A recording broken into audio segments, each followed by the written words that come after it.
네, 안철수 국민의당 대표가 처음 제안했던 이른바 연립지방정부 논의가 야권 단일화의 새 국면으로 떠오르고 있습니다. 자, 안철수 대표 측 얘기를 좀 들어보겠습니다. 국민의당 권은희 원내대표님 전화로 연결돼 있습니까? 안녕하십니까? 네, 안녕하세요. 예, 일단 방금 제가 오프닝에서 말씀드렸던 그 금태섭 후보와의 TV 토론회 완전히 무산됐다 이렇게 보면 되겠습니까, 오늘? 당초 세 차례 실무 협상을 거쳐서 예. 2월 15일 그리고 2월 25일 두 차례 토론을 진행을 하기로 했습니다. 예. 그리고 3월 1일까지 단일 후보를 확정하기로 이렇게 협상을 했는데 예. 설 연휴 직전에 중앙선관위에서 단일화 협상 내용과 관련해서 예전 노무현 민주당 후보와 국민통합 21 정몽중 후보 간의 유권 해석 사례를 보내주면서 단일화와 관련해서 방송 토론은 1회에 하나고 그리고 취재 보도 중계에 있어서도 선거운동에 있어서 기획균등이나 선거운동의 공정성이 보장되어야 한다라는 그러한 내용을 보내왔습니다. 그래서 단일화 협상과 관련해서 지금 수정이 불가피한 상황이고요. 이런 수정된 사항을 협의하기 위해서 어제 실무협상을 다시 하자라고 제안을 했는데 금태섭 전 의원 측에서 실무협상장에 나오지 않아서 아마 오늘 1차 TV 토론이 예정대로 진행될 수는 없을 것 같습니다. 예, 그렇군요. 이제 중앙선관위의 그 통보에 따라서 이제 TV 토론 한 번밖에 못 한다. 이것 때문에 그러신다는 말씀이죠? 네네. 그러면 그 어제 실무 협상하시려 했던 거는 그 방향 그러면 그 한 번밖에 못 하니까 아까 말씀하신 25일에 하기로 한 그 예정된 그 TV 토론도 좀 시점을 다시 조율하자 이런 부분도 좀 들어가 있었습니까, 그러면? 시점을 조율하거나 아니면은 그 25일에 진행되는 부분에 두 차례 진행하면서 두 후보가 시민들에게 말씀드리고 싶었던 현 정부에 대한 평가 그리고 향후의 서울시정에 대한 운영 계획 이런 부분들을 한 차례의 토론을 통해서 어떤 방식으로 시민들께 말씀드릴 수 있을지 이런 부분들에 대한 논의를 진행하고자 했습니다. 예, 자 그러면 말씀하신 것처럼 이런 새로운 상황 때문에 이런 이제 TV 토론 시점이라든지 의제 같은 것들을 다시 조율을 하셔야 되는데 이게 좀 다급한 상황이 됐습니다 보니까 어제 그렇죠? 기왕에 세 차례 실무 협상을 통해서 진행된 바가 있기 때문에 실무 협상에만 적극적으로 임해 주신다면 예정된 부분에서 크게 어긋나지 않게 시민들에게 토론을 보여주실 수 있다라고 그렇게 보여집니다. 예, 하여튼 전체적으로는 일단 한 번 토론을 하되 이제 제대로 하시겠다. 이런 방향입니까? 그러면? 네, 맞습니다. 오늘도 그러면은 이거 관련해서 다시 협의 또 하실 생각이십니까? 계속적으로 실무 협상을 요구하고 있고 말씀하신 대로 물리적인 시간이 그렇게 여유롭지 않기 때문에 계속 연락을 해서 실무 협상을 촉구할 예정입니다. 예, 알겠습니다. 자, 이준석 전 바른미래당 최고위원이 지난달 한 라디오 방송에서 이런 얘기했지 않습니까? 선거에 돌입하면 정책이나 TV 토론에서 약점이 드러날 것이다. 이렇게 이제 하면서 이제 평가자를 하게 됐습니다. 이런 평가는 좀 어떻게 생각하십니까?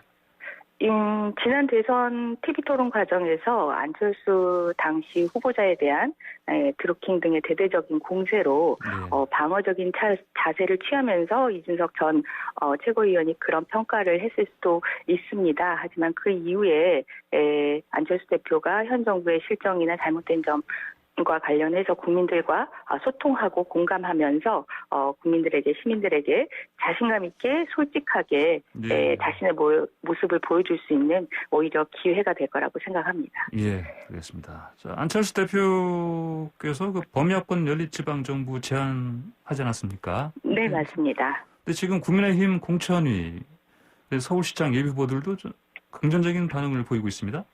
네. 갑자기 이런 상황이 왜 됐을까요?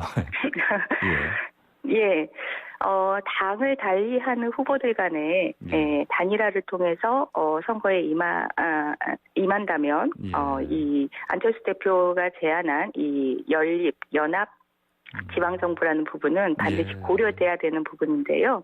그런 연립지방정부는 각 후보들 간에 또 각 당 간의 공통의 정책과 공통의 공약, 공통의 시정 운영 계획을 함께 점검하고 예. 이것을 시민들께 보여줌으로써 진행이 되어야 된다라고 생각하고 그런 의미에서 지금 국민의힘 후보 측에서 예. 단일화의 의지나 이런 취지에 공감한다라는 뜻으로 읽혀지지만 예. 공동 운영한다라는 용어 자체는 잘못 선택된 그 용어다. 이 정책이나 공약을 기반으로 하지 않고 예.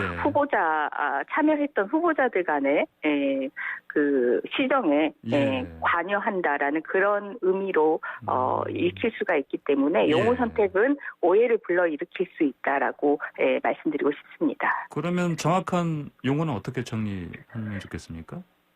연립 예. 시정이나 아니면 예. 연합 시정을 통해서 정책과 공약에 기반한 예. 그런 그 공동의 시정에 예. 대한 계획을 미리 밝히는 거라고 말씀드리면 될 것 같습니다. 예, 알겠습니다. 어쨌든 그 뭐 용어 정립은 필요하겠지만 그 네. 큰 방향 자체는 그러면 뭐 긍정적으로 좀 받아들이는 겁니까? 네. 예. 그리고 그럼 이거는 이제 야권 단일화의 새 국면이다. 이렇게 봐도 되겠죠? 새 국면이라고 평가하셔도 될 것 같습니다. 예. 저희 국민의당에서 단일화가 예. 후보 간의 단일화만 의미하는 것이 아니라 네.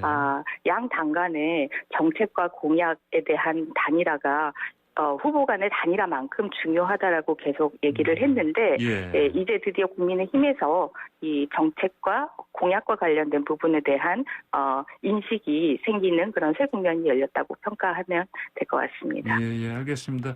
자, 그런데 자꾸 김종인 국민의힘 위원장이 네. 내놓는 발언들이 좀 신경이 좀 네. 쓰이실 것 같습니다. 그러니까 이를테면 야권 단일화 경선에서도 이길 수 있는 자료를 갖고 있다. 또 이런 얘기를 했거든요. 네. 예. 그럼 이게 사실은 뭐 국민의힘 쪽 후보가 안철수 대표보다 뭐 우위라는 그런 메시지 아니겠습니까? 어떻게 생각하십니까, 이 발언? 예.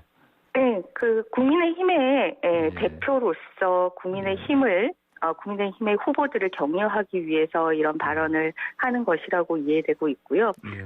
그렇기 때문에 그렇게 크게 예민하게 받아들여지지는 않는데 예. 실제 현장에서 시민들을 만나보면 이 코로나19나 어려운 경제 사정 그리고 부동산 정책 실패 등으로 인해서 사실 고통과 시련이 아주 장기화된 그런 상태입니다. 그렇기 때문에 시민들이 원하는 후보, 시민들이 생각하는 후보가 어느 때보다 뚜렷하게 마음속에 자리 잡고 있는 상황이고요. 예. 그러한 부합되는 후보로서 안철수 대표가 더욱 열심히 뛰겠다라는 말씀드립니다. 예. 자, 그럼 안철수 대표께서 나중에요. 그 기호 2번과 기호 4번 중에 어떤 게 낫다 이렇게 보십니까?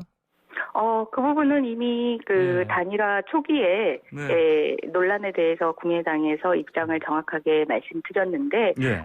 국민의당의 후보로서 하지만 야권 전체 단일화된 후보로서 이번 선거에 임하겠다라고 말씀을 드렸고 예. 그렇다면 기술적으로는 네.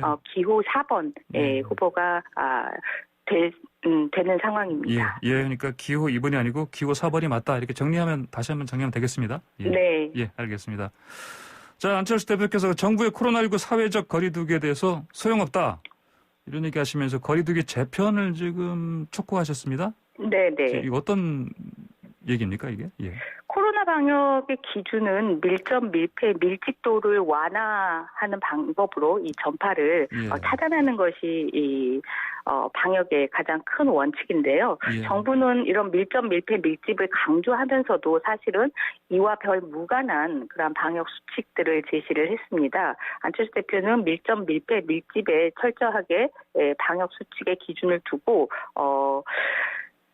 그 시설에서 수용 가능한 면적당 수용 가능한 인원을 기준으로 제시를 하고 그리고 수용 가능한 인원 내에서도 시설 내에서 거리두기를 방역 수칙으로 제시를 하고 무엇보다 밀폐와 관련해서 환기 시스템을 정부에서 제시를 하고 환기 시설과 관련된 부분들을 보완하도록 요구하고 그리고 환기와 관련된 그런 행동 수칙들을 제안을 해야 된다라는 그런 이야기를 꾸준히 하고 있습니다. 예. 상당히 구체적인 그런 이제 아이디어를 말씀하시는 건데. 네. 이게 이런 말씀이 또 그 설 연휴 때 이제 전통시장을 다른 후보들은 막 일제히 방문하고 그랬는데. 네. 안철수 대표께서는 의사 안철수를 표방하셨습니다. 이게 같은 맥락입니까? 같은 맥락으로 지금 이번 설 연휴에도 코로나19 때문에 가족 간에 모이지 못하는 그런 설 연휴를 보내시게 됐는데요.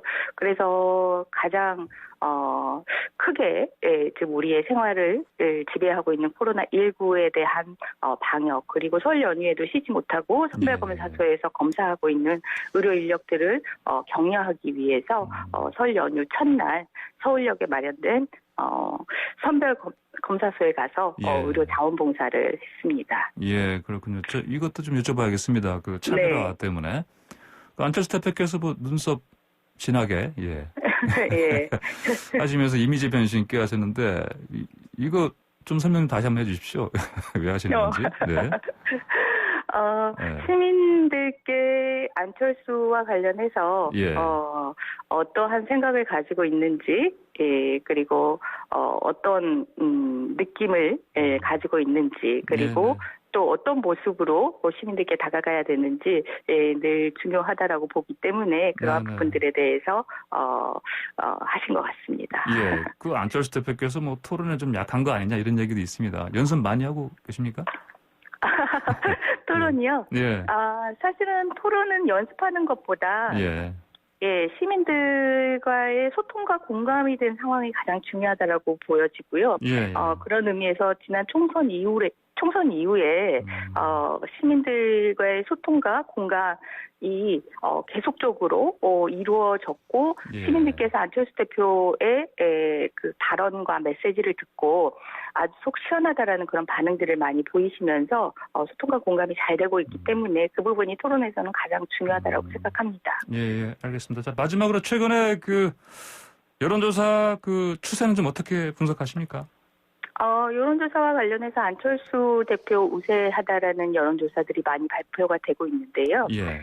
현장에서 느끼는 분위기와 대체적으로 일치하는 추세로 가고 있다라고 보여지고 그리고 안철수 대표의 약점으로 초반 지지세가 꺾인다라는 부분들을 이제 평론가들이 많이 말씀을 하시는데 실제 현장에 가보시면은 이 초반 지지세가 더욱 강고해지는 그런 느낌들이 있기 때문에 그런 부분들이 전달되기 때문에 안철수 대표의 이 여론조사 추세가 지속될 거라고 보고 있습니다. 예, 알겠습니다. 권 의원님 오늘 말씀 잘 들었습니다. 감사합니다.